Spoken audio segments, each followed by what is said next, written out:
بینەرەتێژە و خوشتوی سڵاوت خودێ سەر هەوە بن ئەم بەردەوامین سەرپێشکەشکردنا بەرنامەمە دەولەت میرگێت کوردان دوێ خەلەکێدا ئەم دی بەحسی میرگەها ئەردەلان کەین.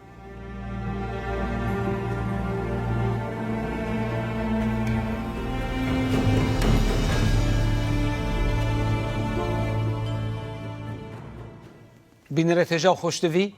بۆ زیاتر پێزانین سەر میرگەها ئەردەلان مە میوانێکی هەی پروفیسۆری هاریکار دکتۆر محەممەد گەلالی مامۆستای زانکۆیا سۆران. دکتۆر تو بخێراتی سەرچەوە هاتی. گەلێک سپاس کاریکتۆر مەمنونم سپاس لە بۆ میوانداریە و قسەکردن لەسەر میرنشینی ئەردەلان. دکتۆر ناوێ ئەردەلان چ هاتیە؟ بەڵێ طبعاً بە پێ و سەرچاوە مێژویانی کە لە بەردەستن و کۆمەڵک توێژینەوەش کە کراوە لەسەر ڕەچەڵک یا مێژووی یا ناوی ئەردەڵان طبعاً چەند بۆچوونەکی جیاوازانە چار بۆچوونی زۆر سەرەکی هەنا. بۆچوونی یەکەمیان لەسەر دەگەڕێتەوە لە بۆ سەر ناوی دامەزرێنەرەکەی کە ناوی بابا ئەردەڵان بووە. طبعاً ئەوش دەڵێن لە منتقەی ئەردەڵان با بڵێن یان ئەردیلان یان ئەرزیلان لەوێن دەرەوە هاتوون لە منتقەی شیروان و ئەوانە منتقەی ئالان یعنی دەکاتە منتقەکانی قەفقاسیا و ناوچەکانی ئەزەربایجان و ئەوانە کە لەوێەوە هاتووە لە دواتر لە منتقەی شارەزور نیشتە جێبووە. ئەمە بۆچوونی یەکەمیان. بۆچوونی دووەمیانەوەیە کە کاتی خۆی مەمونی کوڕی بێگەبێک کە لە 1575 لە شێوەی تەڤەڵومێک تایە با بڵێن کە نامەیەکە نووسێ لە بۆ سوڵتانی مرادی عوسمانی مرادی سێم لەوێ باسی ئەوەیەکە کە دواتر ئەو کتێبە کراوەتە عەرەبی و کوردیش بە ناوی یادداشتەکانی مەمون بێگەبێک لەوێ باسیەکاتن دەڵێ ئەمە نەوەی عادلی یان عادل ناوێک کە دەگەڕێتەوە لە بوونەوەکانی ئەبوو عوبەیدەی جەڕاح لەو با بڵێن لەو بنەماڵی یاخود با بڵێن هەرچەندە ئەبوو عوبەیدەی جەڕاح کاتی خۆی کە یەک لە هاوڵەکانی پێغەمبەر و درودی و خوای لەسەر بیتن ئەوە لە شام بەهۆی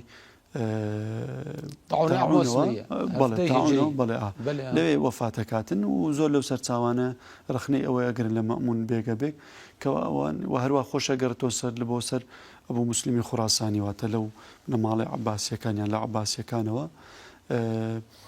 زۆر لە توێژینەوەکان بەتایبەتی ڕخنەی لەوە ئەگرن کە هیچ لە نەوە و نەتیجەکانی ئەبوو عوبەیدەی جەڕاح و نەگەیشتونەتە با بڵێن ناوچەی شارە زوریان لە کوردستان نەماونەتەوە یعنی با بڵێن تۆ من ئەوەش لە نووسەرەکانی کۆن ئەوە زۆر باو بە کە خۆیان گەڕان تۆ سەر هاوڵەکانی پێغەمبەر درودی و خوای لەسەر بیتووە ئالولبەیت یعنی با بڵێن جاوەش بە پێی هەموو ئەوانەی کە لە بەردەستە ئایا 100% ڕاستە یان 100% هەڵەیە بە تەواوی یەکلایی نەبووتەوە. یعنی ئەمە یەک لە خاڵی دووەم. خاڵی سێمیان کە بڵێن کەوەکو بڵێ عادل بوویتە ئادیلان لە ئادیلانەوە بوویتە ئەردیلان ئەردیلانیش بوویتە ئەردەلان یعنی ئەمە خاڵی دووەم وەکو بڵێ کە لە ناوی عادلەکەەوە. خاڵی سێمیش دەڵێن ئەوەیە کە ئەردەلان یعنی با بڵێن بە تورکی عوسمانیا مەغۆلی ئەو کاتی ئەردەڵ یعنی لە ئەردەڵەوە هاتبی ینی لەشکر ئەو کەسە ساحیبی لەشکر و بڵێن هێز و توانایەکی زۆر ببیتن لەو ناوەشەوە سەرچاوی کردبی. بۆچوونی چوارەمیان ئەوەیەکەوە ئەوەیە کە لە خەسرەوی ئاشەوان یان خەسرەوی ئەردەڵان یان ئەردەڵان یان ئەردەڵان بەمانەی ئاشەوانیش دێ ئاردلان یان ئەردەڵان بەمانەی ئاشەوانیش دێتن کە ئەوە بەناوی خەسرەوی یا خەسرەوی ئەردەڵانەوە با بڵێن ناوەکەی هاتووە دواتر بۆ تا ئەردەڵان واتەگە بە شێوکی گشتی تەماشە بکەین ناوەکەیان زۆربیان دەگەڕینەوە لە بۆ سەر بەپێ ئەو نووسەرانی کە خۆشیان کە لە بنەماڵەکەی خۆیان بوونە وەکو مەمون بێگەبێک کە باسمان کرد لە چارەیەکی کۆتایی سەدەی 16 خۆیان دەگەڕێنەوە سەر ناوی خۆیان ناوهاتنیان یان دروستبوونی ناوەکان دەگەڕێنەوە لەسەر باپیرانیان یان باپیری یەکەمیان. بەڵێ دكتور تبحث كيف بس اصله رجلك هو تشيه اصل يعني مهم اصله يعني جهنه كي يعني او جرينجا قالك بالي رتسالة شوان براسيوش بوتوني زور جوازي لسر هي ئەگەر باز بکەین تقریبی نزیکەی ئەویش 4 بۆ چوونی ئەساسی با بڵێن لەسەری هەیە. هەر ئەگەڕێنەوە لە بۆ ئەو کتێبەی مامون بێگە بێجی بە ناوی یادداشتەکانی مامون بێگە بێک کاتی خۆی کە بڵاو بۆ تۆ لە ساڵی 1970 لێرە بە زمانی عەرەبی، دواتر 2004 کراوەتە کوردی، دەستگای سەردەم بڵاوی کردوتەوە. یەکەمیان باسمان کرد مامۆستا شکور مستەفا بەڕەحمەت بی لەگەڵ مامۆستا مەلا جەمیل ڕۆژبانی، ئەوانە کردیتیانە عەرەبی. تەبەن ئەوەش سەرچاوەکی گرینگە، چکە 20 ساڵ پێشی شەرەفخانی با بڵێن پێش شەرەفنامەی نووسراوە، ئەو تەزەڵومەیان با بڵێن یادداشتیان ئەوەی خۆی باسی کردیە. ئەو دەڵێ ئەمە ڕەچەڵێکی ما وەکو باسم کرد لە ناوەکەیان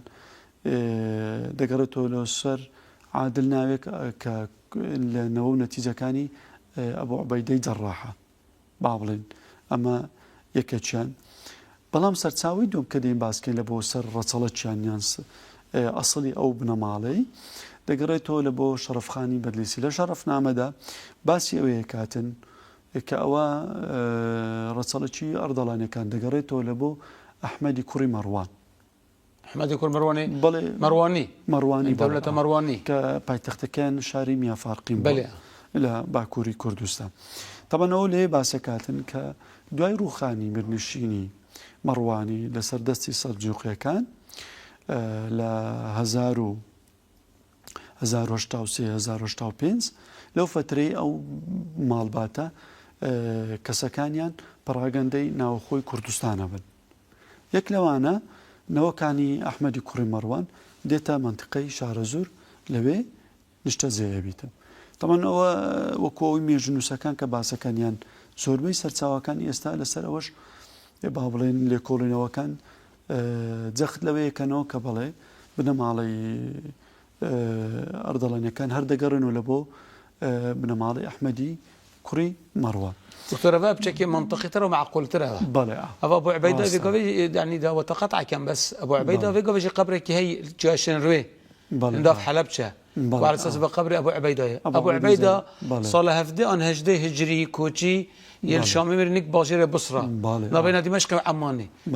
حلبشه الكيره ودمشق وعمان كيف كانت تعاونه زور سخد هو ولا جيشتي اللي ندرب مع علاقات بيجينا بس ما نزكى وأوي كزنام شزاني لو كاتج على روي با بڵێن بنەماکانی جێبەجێکردنی بنەماکانی ئاینی ئیسلام و لەهانە فقیەکەش بووە، لەهانێت حتا تەندروستەکە بە فقیەکەش وەرژی هەر کەسێک نەخۆش با شوێنی بەجێ نەدەهێشت لەو شوێنەیدا ئەمرد با بڵێن بە تایبەتی تاعون لەبەرەوەی نەگوازرێتەوە لە بۆ خەڵکی دیکە و کۆچکە و پەتای گوازراوە خەڵچکە پێ ئەمرد. لە بۆیە هیچ ممکن نییە ئەبوو عوبەیدەی جەڕاح هاتی بیتێن دەرێ لەوێ وەفاتی کردبیت و مابیتەوە. خڕ مەسادر تاریخی تاکی سەکن ناتیە نه زمان یەک لە ئەوەکان با بڵین. ئەمە ئەوەی دووەم. ئەوەی سێم بۆچوونی سێم لەسەر ڕەچەڵەکی بڵێن ئەردەڵانیەکان ئەوە بەڕاستی هەتا ئێستا گفتوگۆیەکی زۆر گەرمی هێناوەتە ئاراوە لە ناو سەرچاوە فارسیەکان و سەرچاوە کوردیەکانیش کە ئەوەش ئەگەڕێتەوە لە بۆ هۆکارێک ئەمەنوڵڵا خاینی بڵێن یەکەم یان ئەمەنوڵڵاخانی یان ئەمانوڵڵای گەورە کە لە 1999 هەتا 1924 حکمی ئەردەڵانی کردیە. ئەوە دەڵێن کەسێکی سەرچێژ بووە لە خۆباییش بووە بە پێیەندێک لە سەرچاوەکان ئەوەی کردیە کە هانی نووسەرەکانی وەقایع نووسەکان وەقایع نیگارەکان و ڕوودا و نووسەکانی ناو میرنشینی ئەردەڵانیدایە کە ئەوانە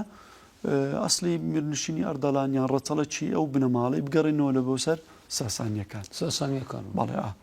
یعنی مەسەلێک لەوانە مێژوو نووسەک بە ناوی محەممەد ئیبراهیمی کوڕی حوسەینی ئەردەڵانی لە کتێبی ذەیلی شەڕەفنامە لەو کتێبی ذەیلی شەڕەفنامە وەکو ئەو کتێبی ذەیلەکە ینی پاشکۆی شەڕەفنامە وەکو تەواوکەری شەڕەفنامەی شەڕەفخانی بەدلیسی نووسویەتی لەوێ دەڵێ ئەڵێ بابا ئەردەڵان دەگەڕێتەوە لە بۆ کوڕی بابەتی کوڕی ساسانە. نفس القضية مرجع بدليس جواد بجتي بدليسي جو سبحان الله وجواد بجناني بل بدليسي بل طبعا أول سرت شيشة لبوتي أو دو كتابي يعني بابلين دو نسخة شرفنامة لابن مالي بلين أردلاني هوا أو نسرانا نسيتانو رونوسيان كريا كذاش كرونوسيان كريا ئەسلی بڵێن کتێبەکەی کە ئەحمەدی کوڕی مەڕوان هاتی ئەویان لا بردیا بابەت کوڕی ساسانیاندانە. سبحان الله. ئەوەش ئەگەر سیر بکەن لە سەردەمی نوێدا یەکێکە لە تەحریفەکانی یان لادانەکان یان با بڵێن دەستکاریەکانی نووسینەوەی مێژوو لەلایەن کورد خۆیەوە. کورتە بخوا کردە. بەڵێ ئەنێکە نەستۆیە مثلا ینی احساسی بکێماتیت کرد. بەڵێ تو بچیانی چلەوەی خۆی پیرۆز بکەن ئەحمەد بن مەڕوان خۆیان دەڵێن ساسانیەکانی دەولەت بوو. تو بۆ چ حکێمکەی ئەنی چ فەرقانی دەوڵەتێکی زۆر گەورە. يعني مصادرات بشت الدولة المروانية. ما بشتي مرجاجي بشت الدولة المروانية. الدولة المروانية. بلا. يعني لكات خويدا زور قورب. أيوة. يعني إن جاء أول بويت خوان بيروز بكا ولروي طبعا نجاديو لقال الفارسة كان وزائدنيش خوي مهر براسي نزاني تشي بروي قازار كان هوزي تركمان بون فارز نبون أصل. يعني أصل فارز نبون. بلا قاجار. أصل قاجار تركمان بون. دكتور تلنا يعني مش تأثير الشيعة سرهية زال سر وقضية. بله. باعتبار أو شتيئة. بله كدو عيدين بس. بلا بس قصم مثير يعني بوفينالي. أول شيء. بتأوير يعني. بله بس أول مسألة كتلي روت دي لروي زمانه ده. رست. خو بس الشاهنازي كردن بفارسي بكولتوري إيراني بفارس زيادة لزالبون وفرهنج وكولتوري. طيب بس أردلان قالك هاي. نشتي يدي. روي منو سركانيان بفارسيان نوسيا. رست. وهي زماني أو كاتي زماني كتاب خانة كان زماني روشنبيري دربارەکانی سوڵتانی عوسمانی وەشاکانی فارس بەتایبەتی سەفەی و قازارش تا سەردەمێک دواتر کە پێشتر قازار و سەفەی تورکمانی بووە تورکی بووە عوسمانی فارسی بووە و زمانی ڕۆشنبیری زۆربەی قوتابخانە ئاینیەکان تەچێ و حوجرە و خانەقا و مەدرسە ئاینیەکان فارسی بووە بەڵام ئەوە ڕێی لەوە نەگرتیکە دەبا وەکو مەلا مەحموودی بایەزیدی مەسەلەن بە کوردیش بنووسن یان شەڕەفنامەی بکاتەوە کرمانجی ژۆرو مثلا نمونە ئەو لۆ چکە لە هەمان سەدەی بووینە بەڵام لەبەرەوەی تەئسیراتی زمانی فارسی و فەرهەنگ و کولتوری فارسیدا ئەو مەسەلەی حتا وای کردە کە ڕەچەڵێکی خۆشیان بگۆڕنە بۆ سەر ڕەچەڵێکی ساسانیەکان کە هەندێک ئێستا دەڵێن زۆرینیان نووسەرەکان ئێستا کە هەتا کوردیشانە دەڵێن ساسانیەکان کوردن هەندیش دەڵێن نەخێر ئەوانە وقتی قصدەوە ویختیکو ئەو ساسانیە وەتگوت ساسانی فارسن قصدەوە ئەو بێ نەقصدەوە کۆ بێگاوێندێک بێژە مەتەلا کۆ ڕێوەتە تەبەری گوتی کۆ ساسانیە وسيدة ما دكتور جمالي فقبيلات كير قلت نقصك عرقية قصيك طبقية يعني كنت وقتي كوتشر من قبيلات كالدكتور جمال رشيدي بله ذا أو كتاباني كلا يوم بودس نسكاني شرف خاني بدلسي شرفنامة دسكاريان كريه كنسراي توا نسراي وانا بابتشي نوي بابتشي ساسانا أو كتابانا بدياري دراوتا سير مالكولم و جيمس ريتش كوانا سرداني أردلانيان كرديا ودواتر كتابيان نوسيا و كتابانا وكو بابلين وكو دەستنووسەکانی ئەوان وەکو میراتی وان لە بەریتانیا لە مۆزەخانە دانراون و دواتر ئەوانە وەرجێدراون بۆ سەر زمانەکانی دنیا. ئەمە بەڕاستی ئەوەی زۆر تەسیری زۆری کردە لەسەر شێواندنی بەتایبەتی ڕەچەڵەکی بڵین ئەردەڵانەکان بەڵام خۆشبەختانێک لەو توێژینەوانی کە کرایە لە پێشتردا یان لە بڵین لە ئێستادا کە بەردەستەوەی دکتۆر زرا سەدیق تۆفیق پشتڕاستی کردوتەوە کەوە ئەردەڵانیەکان دەگەڕێنەوە لە بۆ سەر ئەحمەدی کوڕی مەڕوان و بۆ چوونی چارەم ئەوەیە کە ئەوانە لە حەقەتدا و ناوچەیە هەمووی کەلهوڕ و گۆران بووە و ئەوانە کوردن ئەسڵیان کووردە و ئاسایشە ئەوانە کە لە ناوچەکانی دیکەوە هاتبن لەوێ نوشە جێبن و هەر کورد بووینە و لەگەڵ یەکتردا هەڵیان کردو یاخود با بڵێن ناکۆچیان هەبووە ئەردەڵانیەکان ماونەتەوە دواتر گۆران و کەلهوڕ لە ناوچەکەی دكتور جي كردا يعني خد تاريخ الإسلام ده بسبور تاريخ وقتي ده مصادر بحثي عشرات وهوزة كردا أو جي كردا رسنة يعني شو بقى بحثي جزيرة أبو طاب كين كنت جي كردا رسنة هكاري رسنة أو جي أردلانيا جي شفاس وشترك كبير النبن بتاتن يعني السيد هاي مثلا السردمي نوع كتاب كانوا سراون مثلا لو كردناساني روس كتصالك بيش استوفات كر يفجينا فاسيليفيا باسی و ئێستا باسی سەڵجوقیەکانمان کرد و پەراگەندەبوونی ماڵباتی مەڕوانیەکان لەو کاتیدا کە بڵێن کە میرنشینی ئەردەڵانی دروست دەبی تایبەتی لە دروستکردنی قەڵای زەڵم لەلایەن بابا ئەردەڵانی خەسرۆ لە 1960 ئەوانەوە هاوتای سەردەمیان با بڵێن هاوتەریبی دەرکەوتنی سوڵتان سەلاحەدینی ئەیوبیە. یڤگێنیا ڤاسیلیڤیا چ دەڵێ لەو کتێبەی خۆی بە ناوی دابەشبوونی سیاسی 2017 دکتۆر ڕەشاد میران کردیوتە کوردی و ئەکادیمیا کوردی بەڵای کردۆ دەڵێ ئەتابگەکانی تورکمان و بڵێن سوڵتانەکانی سەلجوقی لەو ناوچەی شارە زور و ئەوانە لە ترسی سەلاحەدینی ئەیوبی نەیانتوانێت غەدەر لە کوردی بکەن. نەوێریان ترساینە نەوێرانە کەواتە بەناڕاستە و خۆ سەلاحەدینی ئەیوبی هەژمونی کردە سەر ئەو منتقەی شارە زور و ئەو ناوچەند کە سەلاحەدینی ئەیوبی کە ئێمری 1993 زاینی کەواتە یعنی 20 ساڵە یان 26 ساڵە ینی ڕوبع قڕنێکە کە مێردوشینی ئەردەڵان دروست بووە واتە بە ناڕاستە و خۆ لە ژێر سایی چێدا بووە لە ژێر سایی هەژمون دەسەڵاتی ئیمپراتۆریای ئەیوبیدا بووە چکەمە گوناحە بڵین دەوڵەتی ئەیوبی چکە نۆ دەوڵەت زیاتر دە دەوڵەت میراتی وقتی حکومت گەلە ملەتات کرد بە ئیمپراتۆریەت تعریفە ڕۆژاوا و زائیدەنیش بربەستە چیدانە خەتە چیدانە لە بۆ 1000 ساڵ لە بین ڕۆژاوا و ڕۆژەڵاتی دنیادا و بە حەق ئیمپراتۆریا یان اینجا لێ با بڵێن ئەو فترەیە بەڕاستی ڕەچەڵەکی ئەو ناوچەی هەمووی یاخود با بڵێن لە دوورەوە وێ لە ڕووی سیاسیەوە ئەتابەکە تورکمانەکان سەلجوقیەکان ئەمانە هەژمونیان هەبووە لەسەر ئەرزی واقعدا بەڵام ڕێزگرتنی کورد و غەدر نەکردن لە کوردی بەهۆی سەلاحەدینی ئەیوبیەوە لەو ناوچەیدا زۆر با بڵێن پارێزراو بۆەوە حساب و کتابی خۆی لە بۆ دکتۆر تو دێمون بەحسی جۆرافیەکی جۆرافی شتێکی تێت کۆ جێ کوردستان وێگەتم بەس حەسکەم تو بەحسی جۆرافیا وێ مێرگی هەیە بکەیف مێرگا بنەبوو دەنگانی تەمام مێردنشینی ئەردەڵان بەڕاستی سنوورێکی زۆر بەرفراوانی هەیە بەراورد لەگەڵ بنشینەکان کە کەسەر هەڵەداتن تەمان ئەو بەخۆی یەکەم جار کە لە قەڵای زەڵم دروست دەکرێتن لەناو خۆرماڵ و ئەحمەداوە و ئەوانە یان با بڵێن سەرچاوەکانی فترەی عوسمانی زۆر بە گوڵ عنبەر با بڵێن بەناو تەمان ناوچەیەکی زۆر سەخت و دژوارە جات هەورەمانمانە دیارە ئەو خلەوان لەبەر ئەوژبی کە با بە ئەردەڵان ئەو ناوچەی کە بڵێن ئەو قەڵای کە دروست دەکاتن کە منطقی میان فارقین کە لایەن قەوما و نەویستو ئەو شوێنەی کە بە ئاسانی گیراوە لە شوێنی ترکە خۆیان دروست بکەنەوە بە ئاسانی بگیرێتەوە ئەو فکرە استراتیژیە مستەقبەلی کە لە بۆ ئایندەی کە خوێندنەوەی لە بۆ کردووە ئەو ناوچە سەختەی هەڵبژاردووە تەمان هیچ کاتێک چ سەفەوی چ عوسمانی نەیانتوانێت قەڵای زەڵم بگرن ڕاست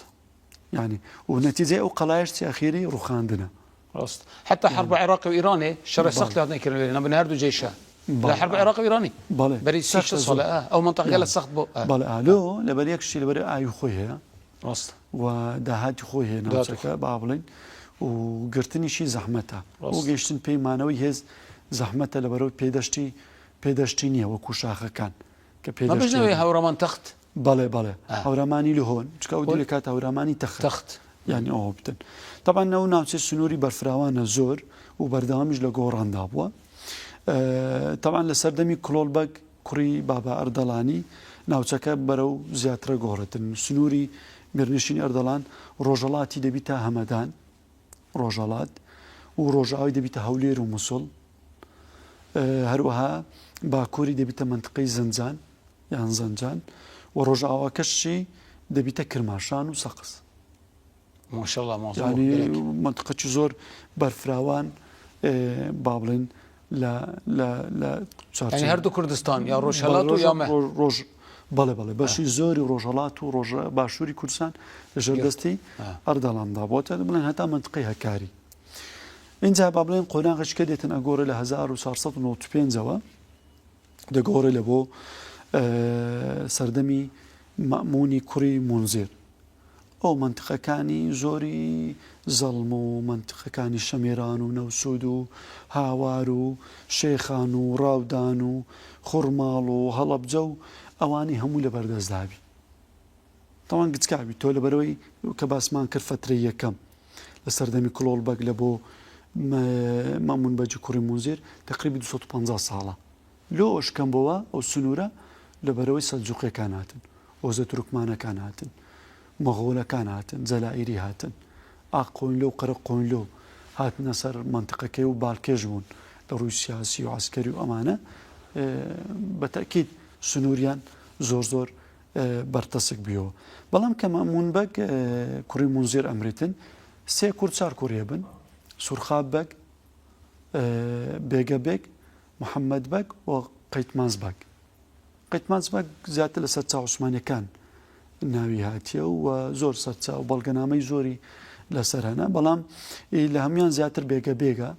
کە هەتا 1535 حکمی کرد بە پێی بەڵگەنامەکان عوسمانی کێسە دەرچووە تقریبی هەتا 1549 دەڕواتن طبعا لە سەرچاوە کولتوریەکان کەلەپوریەکان یان توراسیەکان کە ناوی هاتبی هەتا 1535 بەڵام ئەویش سنووری لە بۆ دیاریکردن ئەو 3 کوڕی مەسەلەن بۆ نەبێگە بێگ منتقەی نەوسود و شێخان و شەمێران و ئەوانەی داوان منتقەی سورخابی منتقەی مەریوان و تەنور و جوانڕۆ و نشاری داوان منتقەی محەممەد بەجی سرۆچک و قەرەداغ و شارباژێر و ئالان و هەولێر و کۆی و ڕوانز و ئامێدی دانێ محەممەد بەجی لە هەمان زیاتر بوو ئامێدی داخلکردی ئامێدی لە هەمان زیاتر بوو دکتۆر نشکالە چنگی ئامێدیش وەختی میرگا خۆ بوو میرگا شکالێتەکە شکالێتەکە لەوانەیە من واتێ فکرم هەتا سەر حدودی ئامێدی دابیتەوان يعني تاسر أو كبيد على زيبادينا أنظن حديد منطقة مثلا جيكو ميرجها صوران اشتغل شبوية أو هن حد تخفيف لو كان معقولة لو اندري دا هابيتن چونکە قسەی دیکە هەیە کە دوای دێن باسەکەی لەسەرەوەی کەنەوەکانی سورخا بەجی دێنێکە لەوانی کە میرەکانی ئامێدی دەبن یەک لە نەوونەتیجەکانی میری ئامێدی ینی باران بەگ چونکە سورخا بەگ کە ئەو ناوچەی کە پێدرای دواتر 11 کوڕە بن لەو 11 کوڕانە کوڕێکی بەناوی بارانبەرگە بیتن دەڵێن ناوچەی ڕواندز و ئامێدی داوەتە ئەو بارانبەگەی بەڵام ئەوە يعني أوجا بهرم بجمع كان يخوك أو كرة أبيه بلوا كتاي سدي بلين سدي شانزا كاتن بلين يعني تاريخ كتاي سدي شانزا شو كا ناو كان كأداة السلطان علي كوري خوي بابلين وبساد بك لدواي بساد بجلبو سلطان علي طبعا بلام لأو فترة سدي شانزا لسدي حفظه هم ده سنوري مرنشيني أردلان كما بيتوا بهوي أو فرانخوازياني عثماني وصفوي بتايبتيش لسدمي شاه عباسي جورا وزاتر وس بابلين سلطان مرادي تشوارم إنجا كاتفاقي بالين ركوتنامي سها وكري سنورة كتشريتن أو سنورة روجاواي بلين هورامان يعني روجاواي زاغروز ددريتا ددريتا عثماني روجلاتي زاغروس ددريتا صفوية يعني عرض أردلان بودو باش ليرة يعني مرنشيني أردلان سنورة كي زور بتشوكا بيتوا إنجا داخلي شيء بيتوا يعني دكريتوا ناو خوي إمبراطوري صفوي لويش لبو ناو خوي روجلاتي يعني والدكتور بايتخت جي وقف بدل بتهرشت بايتخت شت يعنيش بله پایتەختیان بەدلە بیتن دوای کە دێن باسەکەین چکە بە پێی میرنشین بڵێن سەردەمەکان میرەکان دەگۆڕێتن با بڵێن اینجا شارەکانی بڵێن ئەو کاتەش یەک لە تایبەتمەندەکانی میرنشینی ئەردەلان ئەوەیە سەیدا یعنی شاری زۆرن مەسەڵەن بۆ نەوەکو جوانڕۆ سەقز مەریوان شارەکانی ئەوەی هەورامان مەسەڵەن سیاکۆ دكتور بريم خلاص بس ما بحسي تو بايتخت بكيا بنا كم بايتخت ديت السلسله ديروكي بله ميجو زبيشون بيم باش اگه باسی ميجو سر هلداني باشي بله بس بم بحسي بايتخت بكيا بله اینجا ببلین او خوی اگر بلمی سنوره کی بگشتی درجه کی 282 کیلومتر بو پانای سنوری بلین میرنشینی اردلان 252 کیلومتر بو ای تقریبا 1300 گوندی هبو دابش كرابو بسر حفده هريمان يعني ناحية يعني بلوك أو لا إداري صفوي ودوات لي بلين لا قازارجدا وحفده طائفة يبون يعني حفده عشيرتي جوري لا وي سنوري أردلان دكتور فيرم جيشنا دماي كافي خلكي زور سباس بوفا بيزانيت جلا جرينك ديف وثيقة في التاديتينيت عثمانية ويت قاجارية زور سباس سيدا ممنون